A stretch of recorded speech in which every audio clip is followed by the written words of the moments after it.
Have you ever been in a group chat, typing out a reply in your head, translating it perfectly from your native language, but by the time you hit send, the conversation has completely moved on? Oh, that silence when you realize you're 3 topics behind, it's the worst. Or that moment in a real-life conversation when someone tells a joke and you finally get it 10 seconds after everyone else has stopped laughing. It just makes you feel outside the circle. Exactly. You're not slow, and your English isn't bad. Your brain is just working overtime, acting as a full-time translator. It's like trying to run a race while also carrying a heavy backpack full of dictionaries. You feel stuck. We know this feels overwhelming, and you might think, I'll never be that fast. But we promise you, it's not about speed, it's about a mental switch. I had a student, Steve, from Poland, who was a huge fan of American action movies. He knew all the words, but he felt like he was always watching with a delay in his own brain. I remember Steve. What happened? He started using the simple technique we're going to share as our second tip today. A few weeks later, he messaged me in perfect, natural English and said, "Emily, I was watching a comedy last night and I laughed with everyone, not after them. I finally felt part of the joke. I literally cried. That feeling of connection is why we're here." It's everything. Today, we are not just giving you grammar rules. We are giving you the keys to unlock the part of your brain that can think directly in English. We're going to show you how to turn off that translator in your head so you can feel spontaneous, confident, and truly yourself. And stick around because our third tip is a tiny 2-minute daily habit that will rewire your brain faster than anything else we've tried. It's a game changer. Let's get started. So, why is thinking in English so important? It goes way beyond just sounding fluent. This is about reclaiming your personality. In your native language, you're funny, you're smart, you're quick-witted, but when you're constantly translating, you might feel like a robot just stating facts. That's so true. You lose your spark. I had a student who was a brilliant and hilarious manager in Spanish, but in English meetings, she felt like she could only give the most basic, serious answers. She told me, "I feel like my team doesn't know the real me." That is such a common and painful feeling. Learning to think in English is about finally being able to text your crush without spending 20 minutes proofreading one sentence. It's about walking into a coffee shop and ordering with ease, not with a pre-rehearsed script that shatters if they ask you an unexpected question. Like, "Would you like cinnamon on that?" And your brain just freezes. Error 404. Script not found. Exactly. This is about confidence. It's about connection.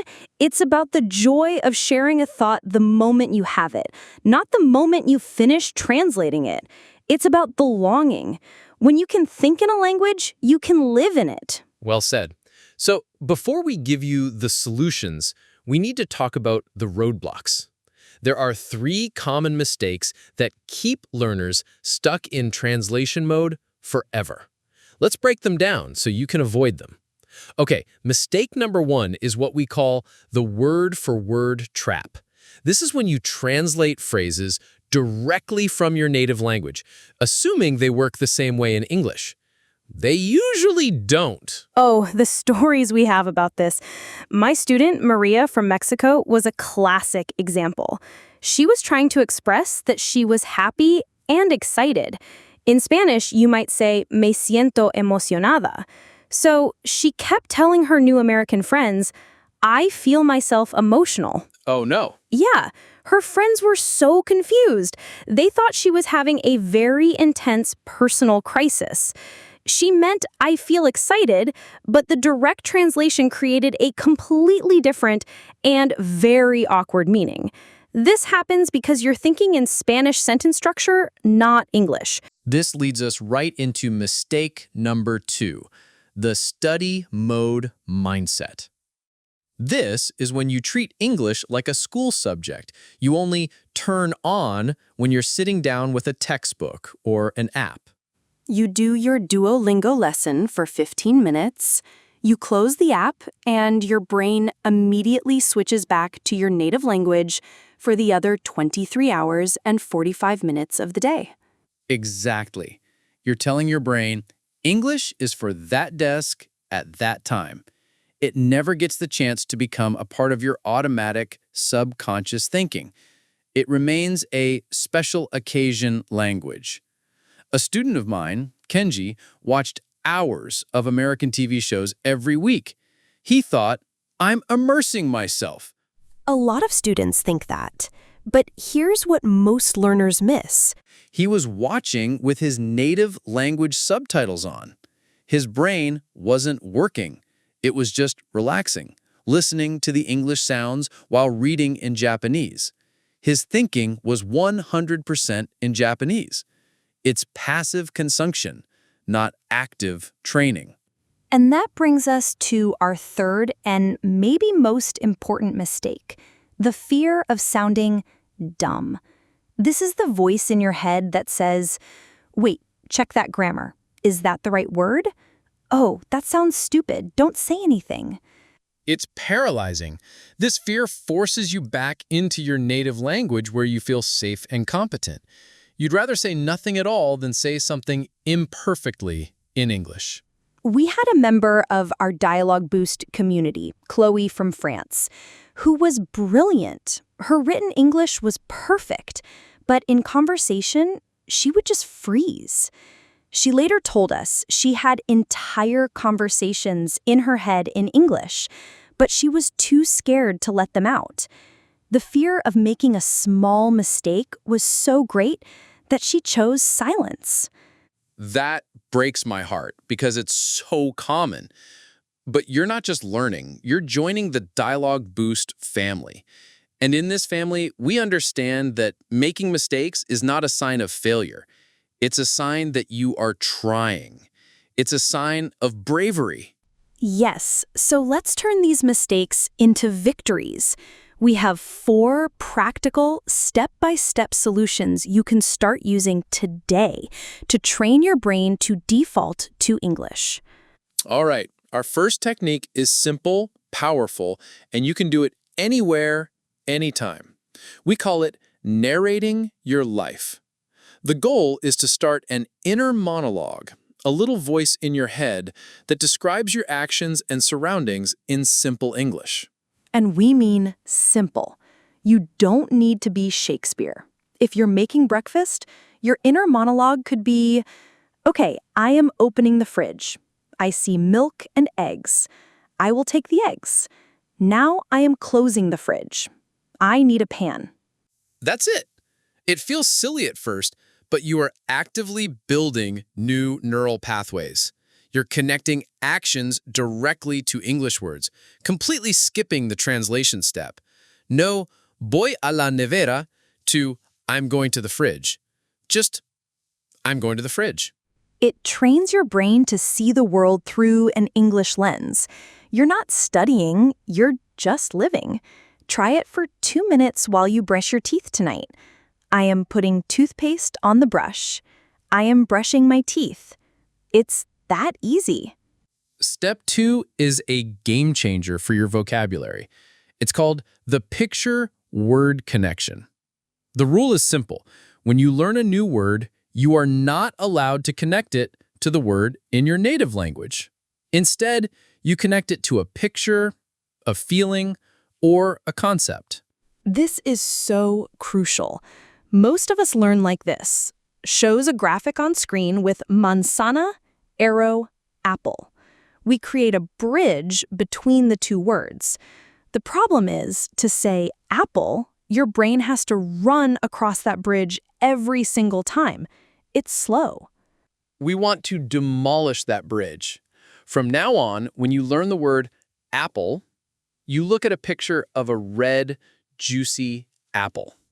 A vibrant picture of an apple appears on screen. You think of the taste, the crunch, the smell. You connect the English word apple directly to the real-world object. And let's try it right now. I'm going to show you an image. Don't think of the word in your native language. Just look at the image and say the English word out loud. Ready? Dog, not perro, not chien, not hund, just dog. You see the wagging tail, the happy face, and your brain thinks dog. This is how you build a native-speaking brain. Okay, this is the tip I was so excited to share. This is the 2-minute habit that I mentioned saved my student Steve.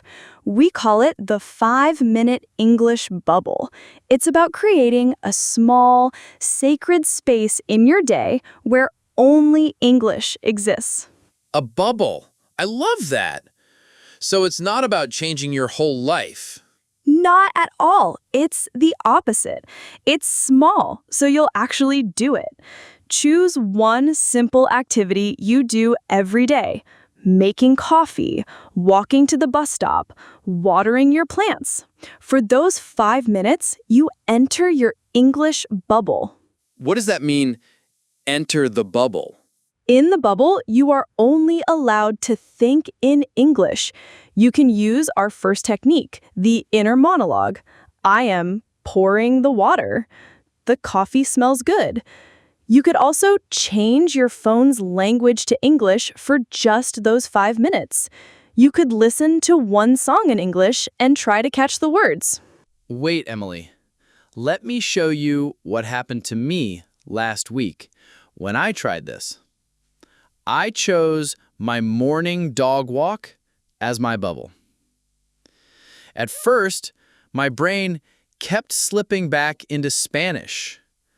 I'd see a flower and think floor. I had to gently correct myself. No, flower. That is a yellow flower. It takes practice. Right, but after 3 days, something clicked. I saw the dog chasing a squirrel, and the thought that just appeared in my head without any effort was, he's never going to catch that squirrel. It was an automatic English thought. It felt like magic. That's the moment. That's the switch flipping. It's your brain realizing, oh, this English thing isn't just for studying, it's for living. That little high five moment with your brain is everything. Okay, our final step is your vocabulary superhero. It's about learning words in context. Think in sentences, not just words. This fixes the I know 5,000 words, but I can't make a sentence problem. When you learn a new word, like exhausted, don't just write exhausted in your notebook. What should you do instead? You should write a full personal sentence, something true for you. For example, after my long meeting, I felt exhausted. Or, the marathon runner was exhausted at the finish line. So you're learning the grammar and the context automatically. You learn how the word lives in the world. Precisely. Your brain starts to recognize patterns. You'll never say, I am exhaustion, because you've only ever learned, I feel exhausted, or he was exhausted. It builds an intuitive sense of what sounds right. It's the secret to making your English sound natural, not like it came from a textbook. Okay, so narrating your day is one thing. I see a car. I am drinking water. But what about the hard stuff? How do you think about your feelings, your fears, or a complex problem at work in English? This is where most people give up and switch back to their native language because it's just easier. It feels like trying to describe a beautiful sunset with only the words red, yellow, and sky. Exactly. The key is to accept imperfection and start simple. Let's do a little role play. Ethan, you're a learner who is stressed about a work project. You're trying to think about it in English for the first time. Go. I have work. Much work.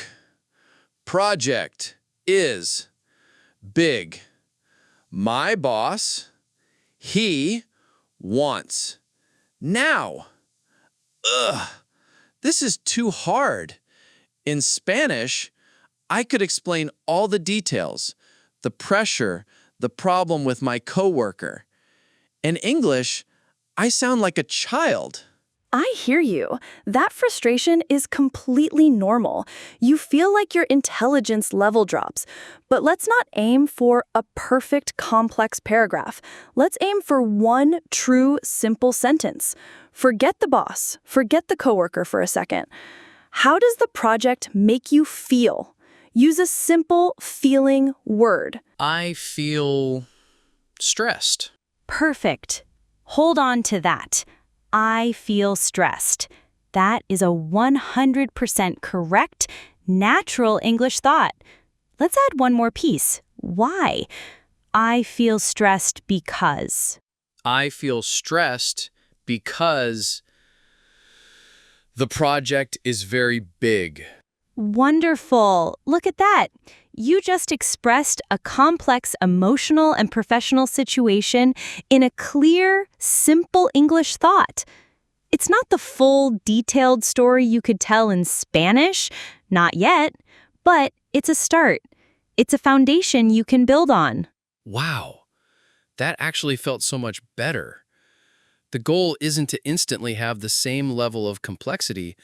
The goal is to stay in English, even if it's simple. Yes, start with I am sad, I am happy, this is difficult, I am confused. As your vocabulary grows, you can upgrade those thoughts to I feel disappointed, I'm thrilled, this is challenging, I'm feeling uncertain. You build complexity over time, but you never have to leave the English bubble. All right. Are you ready to try this for real? We're going to do a quick active drill. I'm going to show you a series of images.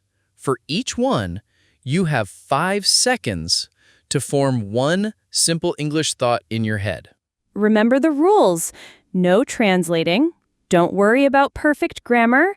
Just have a thought. It can be a description, a question, or a feeling. We'll do the first one together. My thought might be, he looks very tired. And mine might be, he needs coffee.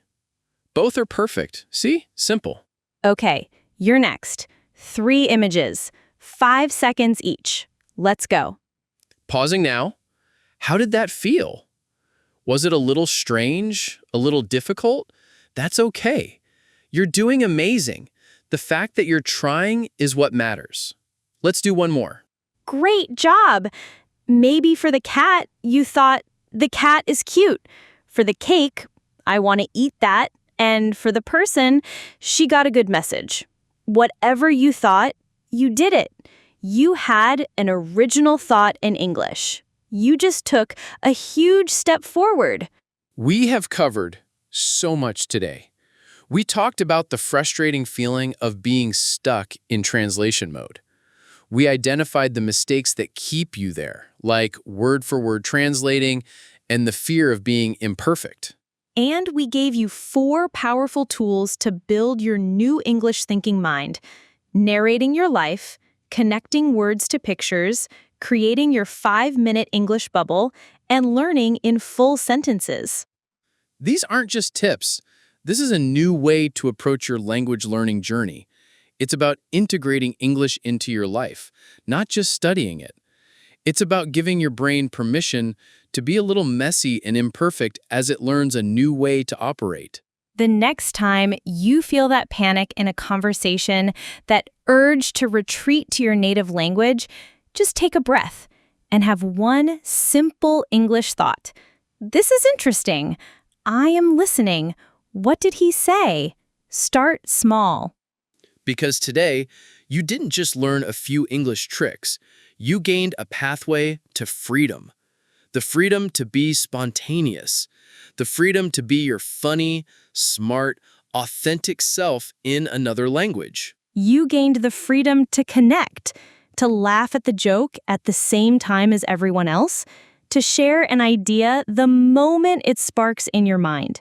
You are not just learning English, you are expanding the world in which you can live and love and belong. Thank you so much for joining us in the DialogueBoost family today. Don't forget to like and subscribe for more videos to help you speak with confidence. Keep practicing your inner monologue. We are so proud of you for taking this step. See you next time.